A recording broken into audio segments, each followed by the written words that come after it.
নাই, ঘর নাই, কলকারখানা নাই, আর নামাজ রোজা করে না, হজ যাকাত করে না, আল্লাহর সাথে বিরোধিতা করে, আল্লাহরে মানেই না, বলে দেয়ার ইজ নো গড, স্রষ্টা বলতে কেউ নাই, এই ড্রিঙ্ক অ্যান্ড বি মেরি, এই হচ্ছে তাদের থিওরি, তাদের দর্শন, তাদের ফিলসফি। এই জাতীয় লোকগুলি বরং দেখা যায় তারা ক্ষমতা পায়, বাড়ি হয়, গাড়ি হয়, কল হয়, কারখানা হয়, সম্মান পায়। এটা কেন? এর কারণ হচ্ছে আল্লাহ রাব্বুল আলামিন এই পৃথিবীর কোনো মূল্য দেন না। এই পৃথিবীর মূল্য যদি আল্লাহ পাকের কাছে একটা মশার ডানার তুল্য যদি হতো, আল্লাহ পাক বিদ্রোহীদেরকে, কাফেরদেরকে এক ঢোক পানি আল্লাহ পাক গিলতে দিতেন না।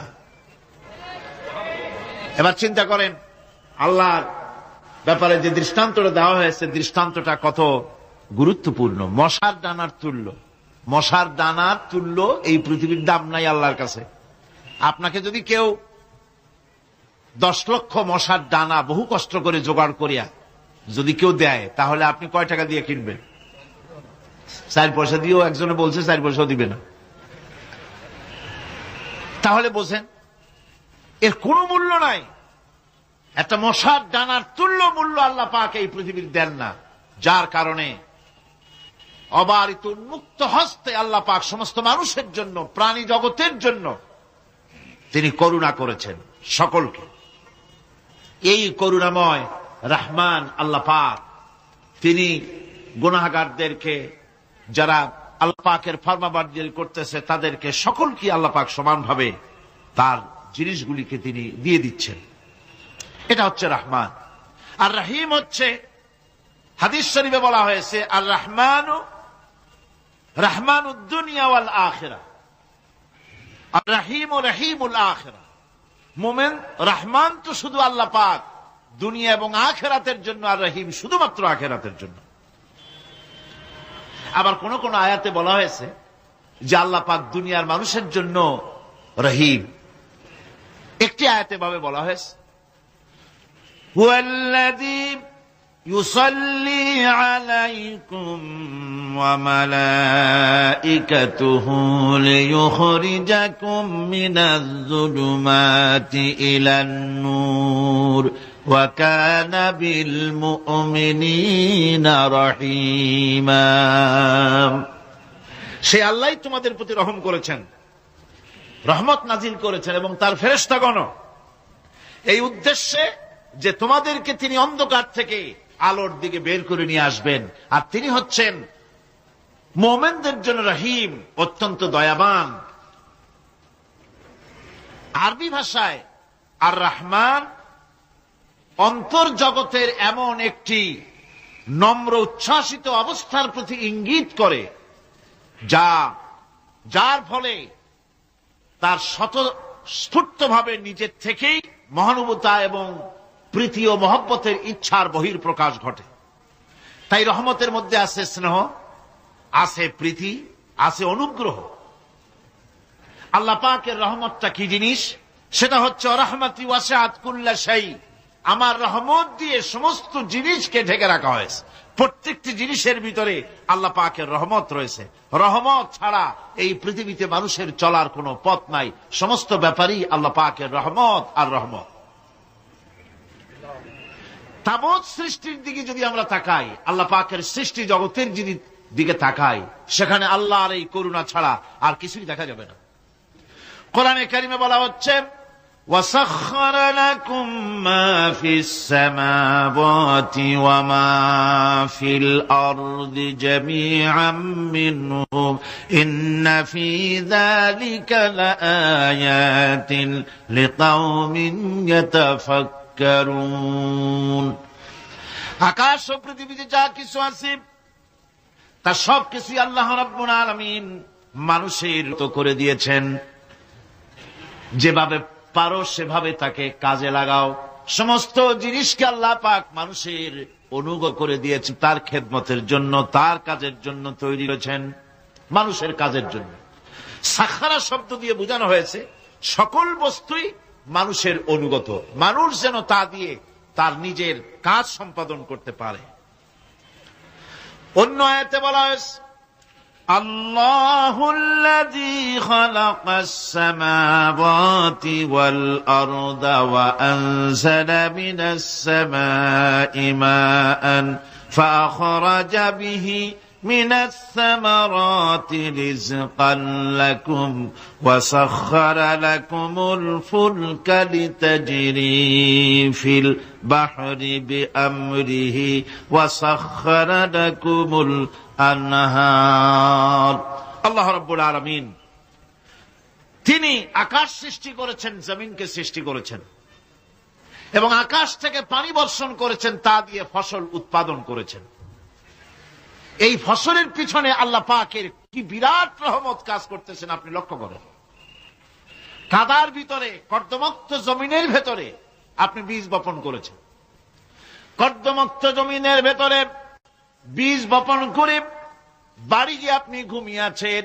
আল্লাহ পাকের রহমত, তার কুদরত, ওই বীজ থেকে পাতা উদ্গত করে দিয়েছেন, শিকড় মাটির ভেতরে চলে গিয়েছে, পাতাগুলি নরম, সবে পাতাগুলি গজিয়েছে, সূর্যের তাপে পাতা মুষড়ে পড়ে গিয়েছে বিকেল বেলায়, সারাদিন সূর্যের প্রখর তাপ লেগেছে। মানুষকে খাওয়াবার জন্য আল্লাহ রাব্বুল আলামিনের কি বিরাট রহমত কাজ করতেছে লক্ষ্য করুন।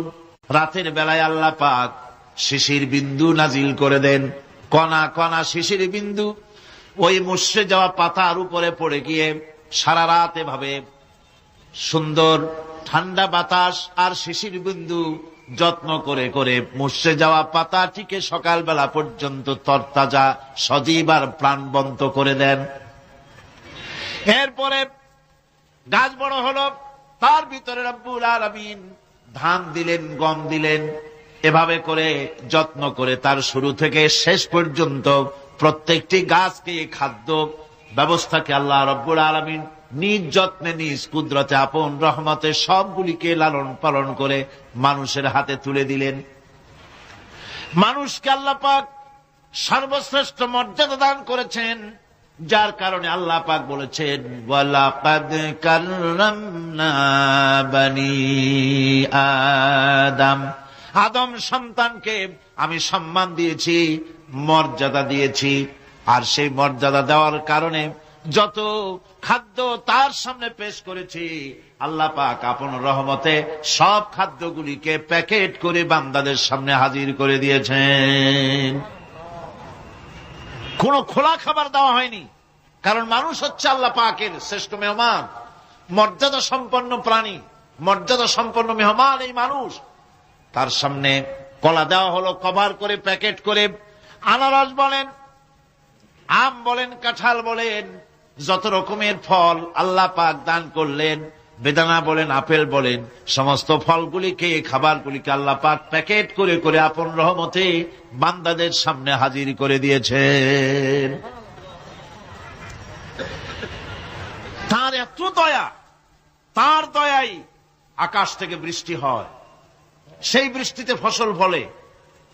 তার দয়ায়, তার রহমতে তিনি পানি মানুষের আয়ত্তে করে দিয়েছেন। এই পানির উপরে জাহাজ পরিচালনার জন্য আল্লাহ পাক সুযোগ করে দিয়েছেন। জাহাজ পরিচালনা করা হচ্ছে সমুদ্রের ভেতরে মানুষের জন্য। এভাবে করে আল্লাহ পাক সব জিনিসকে তার সুযোগের মধ্যে এনে দিয়েছে। এরপরে আল্লাহ পাক বলছেন ওয়া আতাকুম মিন কুল্লি সালতুমুহু ওয়া ইন তাউদ্দু নি'মাতাল্লাহি লা তুহসুহা ইন্নাল ইনসানা লাযালুমুন কাফফার।